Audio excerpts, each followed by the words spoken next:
বিসমিল্লাহির রহমানির রহিম। আসসালামু আলাইকুম।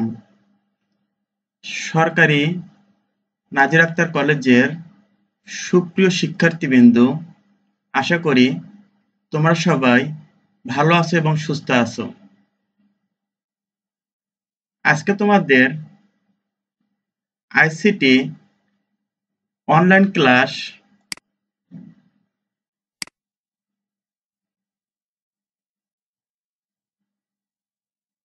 ১৬তম ক্লাসে তোমাদের দ্বিতীয় অধ্যায়ের ডাটা কমিউনিকেশন মাধ্যম এর পার্ট 3 অর্থাৎ তোমাদের গত ক্লাসে পার্ট 1 ও পার্ট 2 নিয়ে আলোচনা করা হয়েছে। সেখানে ডাটা কমিউনিকেশন মাধ্যমের ওয়্যার সিস্টেম, যেখানে twin test pair cable, optical fibre cable নিয়ে আলোচনা করা হয়েছে। আজকে তোমাদের পার্ট 3-তে এই অধ্যায়ের পাঠ শেষে আমরা যা শিখব, ওয়্যারলেস কমিউনিকেশন মাধ্যম, রেডিও ওয়েভ, মাইক্রোওয়েভ ও ইনফ্রারেড এর ধারণা লাভ করব।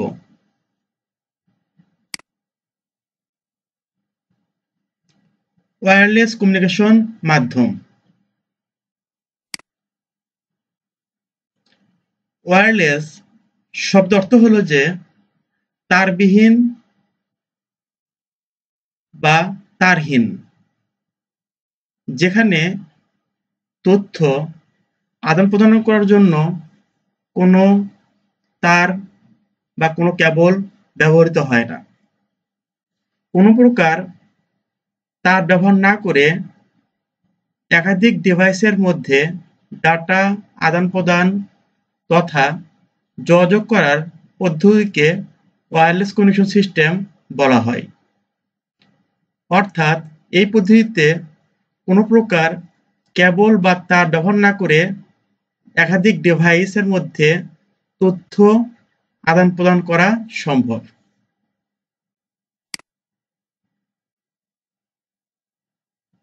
এখানে চিত্রে ওয়্যারলেস সিস্টেমের একটি ছবি দেখানো হয়েছে, যেখানে একটি টাওয়ার বসানো আছে, যেখানে বায়ু তরঙ্গের মাধ্যমে তথ্য এক ডিভাইস থেকে অন্য ডিভাইসে আদান প্রদান করা যায়। যেমন printer, mobile, laptop, video games device, tab, বিভিন্ন ডিভাইসের মধ্যে তথ্য আদান প্রদান করা সম্ভব।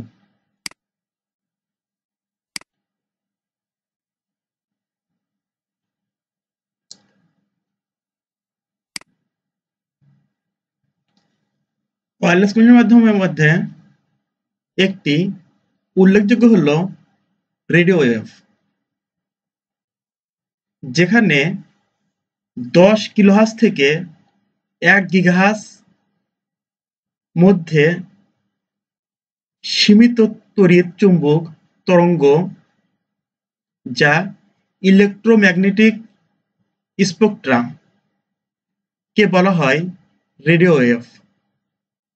রেডিও ওয়েভ হলো এক ধরনের ওয়্যারলেস ট্রান্সমিশন মিডিয়া, যা রেডিও ফ্রিকোয়েন্সি সিগন্যালের মাধ্যমে ডাটা ট্রান্সফার করে থাকে।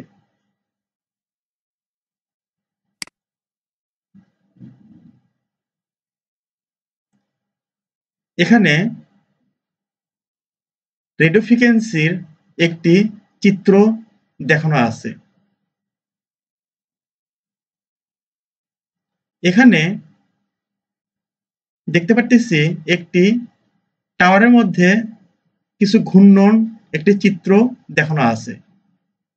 এই ঘূর্ণনগুলো দৃশ্যমান নয়, কিন্তু আমরা বুঝতে পারি যে একটি টাওয়ারের যে রেডিও মাধ্যম সেখান থেকে চতুর্দিকে একটি নির্দিষ্ট সীমা বরাবর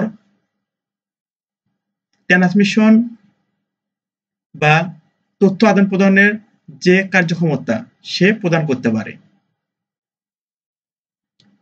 দ্বিতীয় ছবিতে একটি টাওয়ার অন্য টাওয়ারের সঙ্গে যুক্ত হয়েছে, যেখানে একটি টাওয়ার অন্য টাওয়ারের একটি তরঙ্গের মাধ্যমে তথ্য আদান প্রদান করা সম্ভব।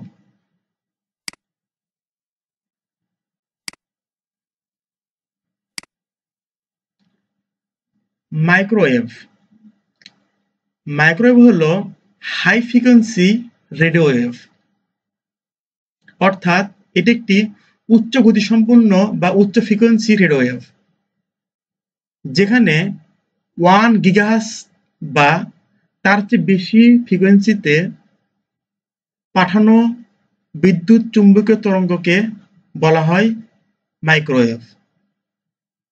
যেখানে দূরপাল্লায় ডাটা ট্রান্সমিশনে মাইক্রোওয়েভ অত্যন্ত জনপ্রিয় একটি পদ্ধতি, অর্থাৎ এই পদ্ধতিতে অনেক দূর পর্যন্ত তথ্য বা দূরপাল্লায় ডাটা ট্রান্সমিশন করা যায়,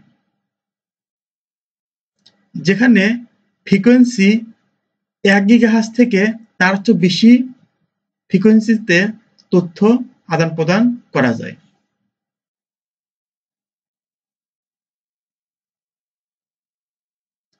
এখানে মাইক্রোওয়েভের একটি চিত্র দেখানো হয়েছে, যেখানে এখানে 3টি টার্মিনাল বা 3টি টাওয়ার এখানে বোঝানো হয়েছে।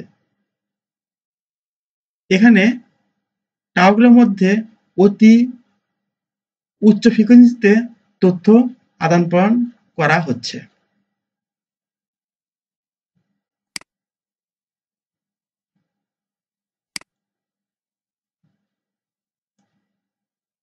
খ, মাইক্রোওয়েভের আরেকটি পার্ট হচ্ছে যে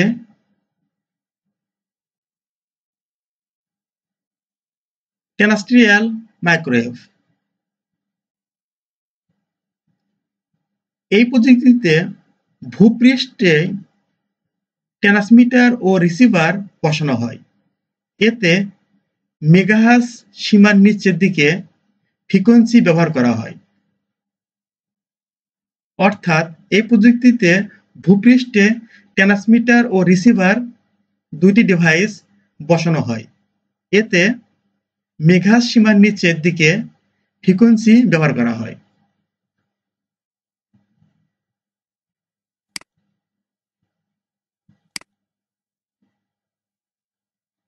খ, মাইক্রোওয়েভের আরেকটি পার্ট হচ্ছে যে satellite microwave,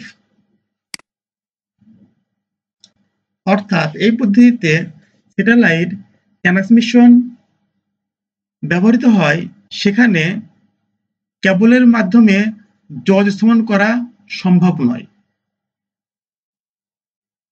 satellite transmitter receiver শক্তিশালী রিসিভার ট্রান্সমিটার এন্টিনা ভিএসটিএ, অর্থাৎ ভেরি স্মল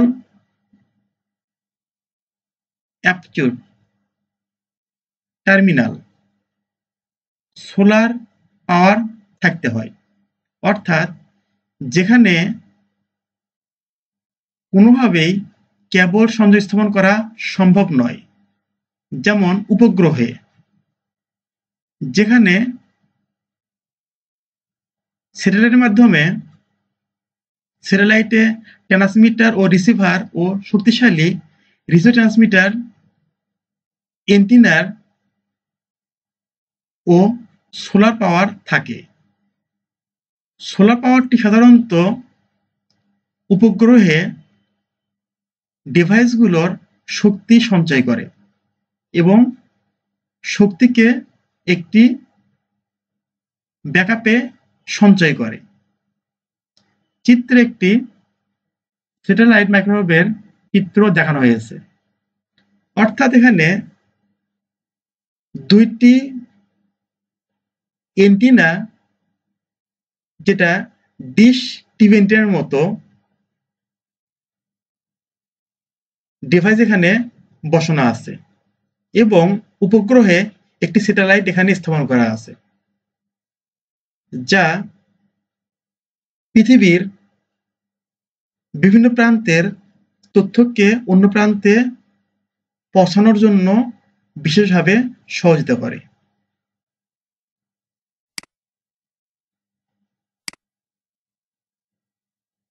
স্যাটেলাইট ব্যবহার, অর্থাৎ এই স্যাটেলাইটটি ব্যবহৃত হয় পৃথিবীর জলবায়ু এবং আবহাওয়া পর্যবেক্ষণ করার কাজে।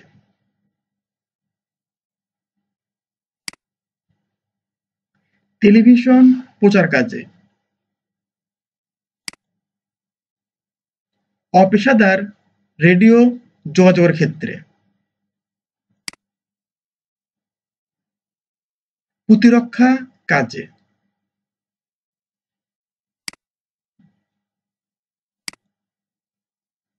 ইন্টারনেট যোগাযোগের ক্ষেত্রে, বিভিন্ন প্রতিষ্ঠানের অভ্যন্তরীণ যোগাযোগের ক্ষেত্রে, দূরের গ্রহ, গ্যালাক্সি এবং মহাশূন্যের বিভিন্ন বিষয় পর্যবেক্ষণ কাজে, গ্লোবাল পজিশন সিস্টেমের মতো বিভিন্ন অবস্থান নির্ণয়ের কাজে।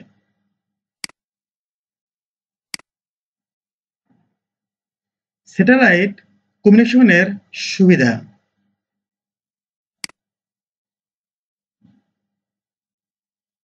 এক, বিপুল পরিমাণ ডাটা আদান প্রদান করা সম্ভব, অর্থাৎ এটা একটি হাই ফ্রিকোয়েন্সি ট্রান্সমিশন সিস্টেম যেখানে বিপুল পরিমাণে তথ্য আদান প্রদান করা যায়।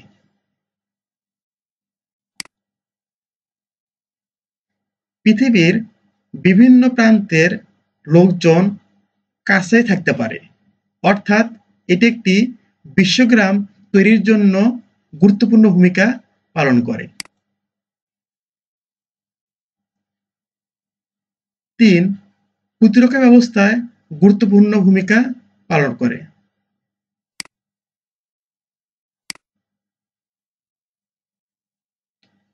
স্যাটেলাইট কমিউনিকেশনের সুবিধা, প্রাকৃতিক বিপর্যয়কালীন সময় তথ্য আদান প্রদান করা যায়, অর্থাৎ আমরা যে আবহাওয়ার পূর্বাভাস পাই, যেমন সাইক্লোন, ঘূর্ণিঝড়, বিভিন্ন দুর্যোগপূর্ণ পরিস্থিতিতে এর মাধ্যমে তথ্য দ্রুত এবং মানুষকে আগে তথ্যগুলো জানানো হয় এবং এর মাধ্যমে বিশ্বের বিভিন্ন স্থান পর্যবেক্ষণ এবং পরিচালনা করে থাকে, অর্থাৎ আবহাওয়ার পূর্বাভাস দেওয়া সম্ভব হয়। ভয়েস ও video calling, radio, television channel, internet, fax প্রভৃতি সেবা পাওয়া যায়।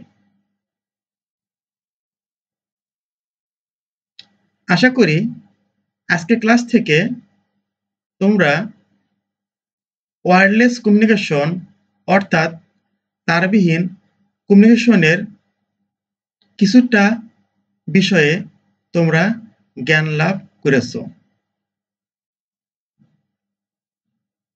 তোমাদের সবাইকে ধৈর্য সহকারে ক্লাসটি অনুধাবন করার জন্য সবাইকে অসংখ্য ধন্যবাদ। আসসালামু আলাইকুম।